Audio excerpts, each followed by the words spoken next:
নমস্কার বন্ধুরা, চলে এলো রঙ্গবতী মহিলা। এই যে আলু ভাজার রেসিপিটি কমপ্লিট হয়ে গেছে। দেখে ভাববেন হয়তো ও বাবা গোল গোল আলু ভাজার আবার কী দেখেছে। না, এর মধ্যে একটু রহস্য লুকিয়ে আছে। স্টেপ বাই স্টেপ ফলো করবেন, তবেই বুঝতে পারবেন, শিখতে পারবেন, দেখতে পারবেন।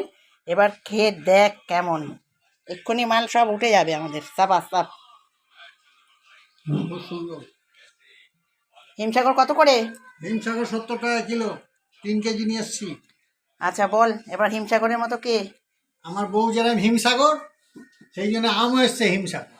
দেখ আর কি, কোনো কিছু করি না বল। কোনো কিছু করি না, কোনো মেকআপ নেই, কিছু নেই, plane মেকআপে Himsagar.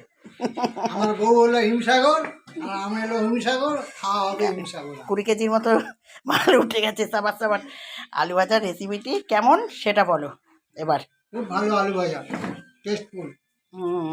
Step by step follow করবেন, দেখতে থাকবেন, লাইক শেয়ার করবেন, সাবস্ক্রাইব করবেন।